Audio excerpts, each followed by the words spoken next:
quel est le début de l'évolution selon les étapes de l'homme? Évolution, c'est à la naissance, à la conception ou au niveau des parents? Y a-t-il des paramètres, des êtres paramétrés de sorte qu'ils n'auront pas besoin de s'inscrire dans un processus d'évolution? Donc ñaari question yooyu ndax évolution bi day commencer ci conception naissance wala ci parents yi ak est-ce que am na ñoo xam ne aussi dañoo judd avec des paramètres déjà activés ba duñu soxla évoluer.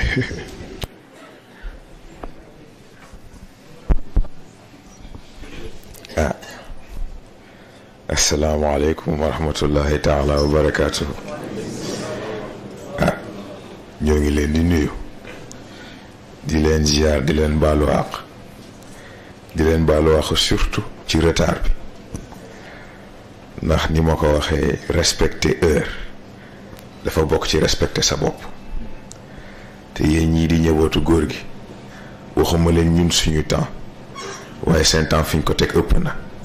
kon nag ngeen baal ñu si tali baa xawoon xat ñoo ngi leen di ndokkeel ci koor gi. xam naa sama ñaari mbokk yi moom luñ wax rek ñu ne la voix du Colisée waaye xam naa leçon ya desee moo ko xam naa dañoo ragal a tari waaye macha allah ndax njëriñ lu mu ndaw ndaw avancement la te avancement lu mu ndaw ndaw pas en avant la te pas en avant lu mu ndaw ndaw yaa ngi jëm fi nga soxla jëm kon nag sant yàlla. waaye man nag balaa may dugg ci question bi dafa am question bi may laaj. dafa am question bu may laajte xaw ma nag ba xam docteur laa koy laaj wala kan laa koy laaj xam naa daal naa posé sama question ndax bu njëkk dañu miinoon ñuy jàngale ci cadre conception ni fécondation pour mu am il faut un certain nombre de spermatozoïdes il faut que ñu wër ovule bi ki ci njëkk am chance dugg moom mooy judd. Et pourtant gannaaw loolu scientifique yi découvrir ni du loterie sélection la ovaire yi mooy xool spermatozoïde bi dëppoo ak moom mu ne yow kaay boo paree sécréter substance boo xam ne ñi si des yëpp duñu mën a dugg ci faay bi kon nag léegi may laaj ci foofu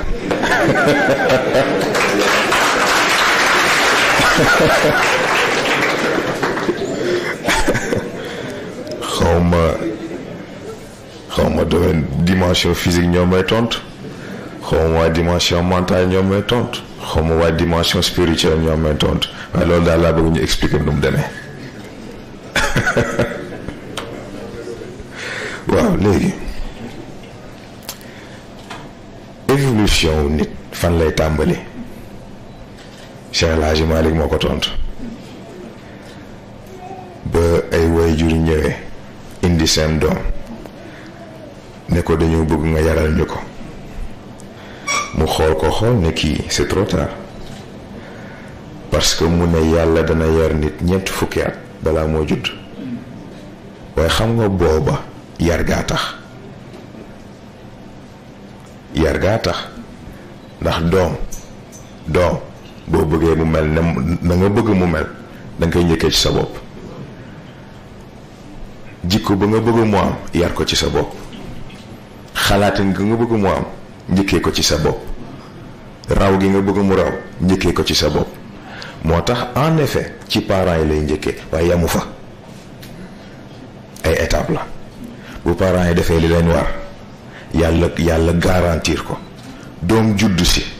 mais nag moom it foog mu xool kan ngay jur kan nga mérité jur ak lan la jamono soxla c'est très important bul calculer loolu ba pare nag ba xam exactement kan la lay jox mais xam nga pour wax la nit ñi ñàkk dégg yàlla amoon na ay jamono fii ñu doon coow éducation sexuelle ci école yi lii lële mais dañoo déggul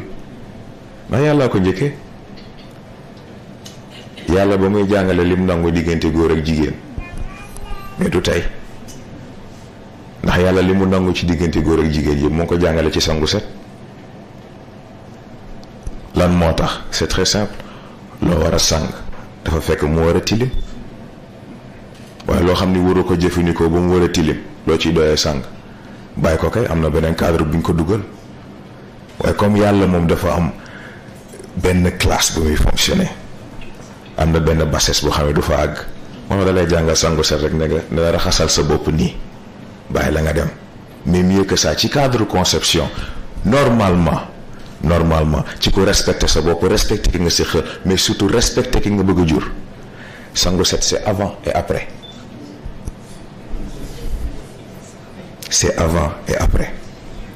ndax ndegam nit lekk la war a nekk la war a raxas boppam raxas ay loxo ndax bañ dugal ci biiram lu mu warta dugal masak foofu kon nag c'est avant et après gis ngeen bu loolu jàllee conception bi ci boppam ñoo ngi wax 9 mois de grossesse waaye dafa war a njëkkee 9 mois de préparation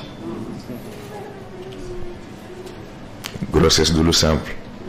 ndax nit moo simple parce que conception moment la instant la waaye instant boobu ci la lépp di jógu instant boobu bu sa xel demee dina am impact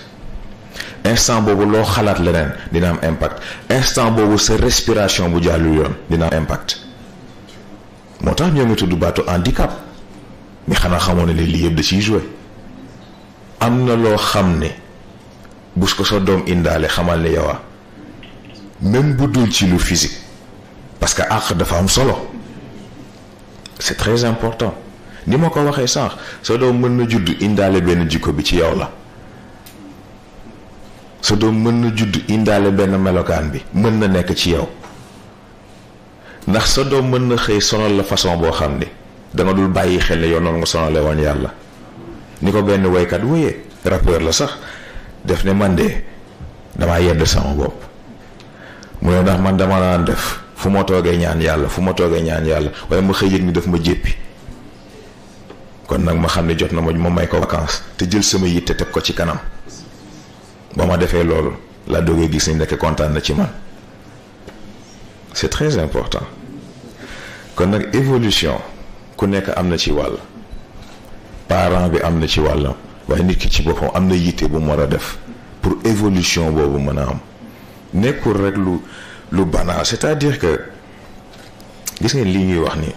du problème mu philosophie du problème mu dara c'est absolument pratique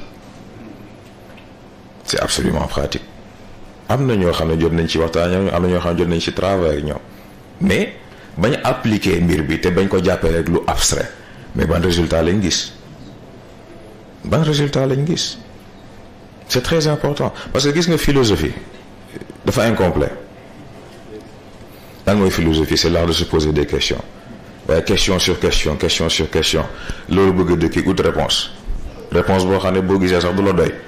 waaye léegi noo koy appliquer ci sa bopp kon nag philosophie kese doyul application bi dafa am solo c'est très important ba fàttewu ma dara ci question bi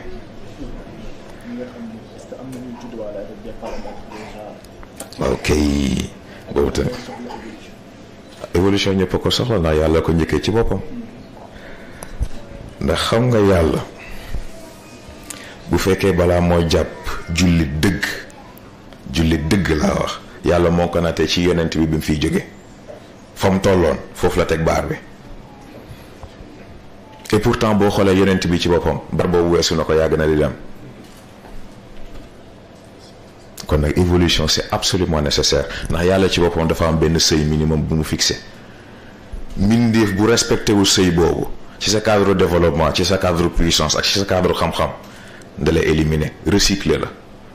xool nag léegi ci yeneen mbindeef yi ñëw kan moo ci soxla composant yi ndax yàlla pollution rek la bañ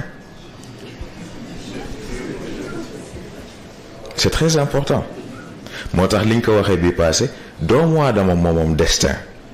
ndax destin raay la boo nekkee doomu aadama da ngay doon ab train tegu ci kawam am na ay arrêt waaye benn terminus la am muy kaas ndax yàlla soxlawul doomu aadama nit la soxla bu fekkee da nga yemale sa bopp nag ci train nga àgg boo àggee ñu xool lan lañ mën a récupérer dem joxe ko koo xam ne moom mën na koo jëriñoo mu jeex tàkk. ci cadre nag genre pré-outillement boobu ñu leen di defal c'est que waaw la déedéet la parce que yàlla loo ñàqul mënu la ko fay.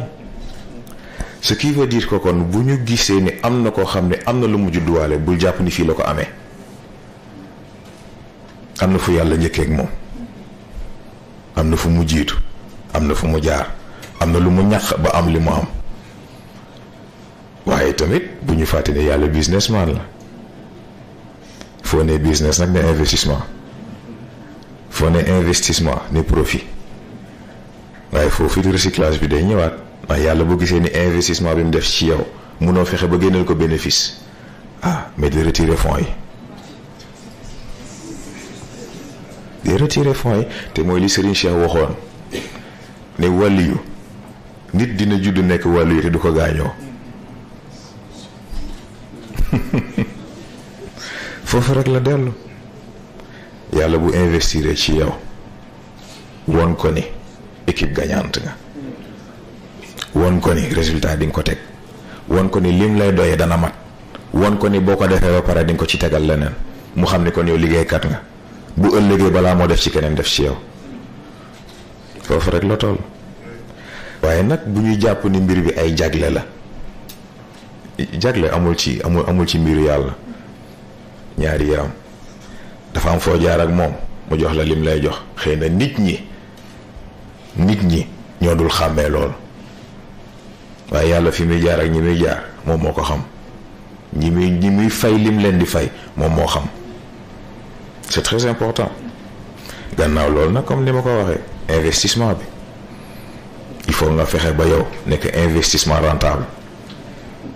c'est aussi simple que ça.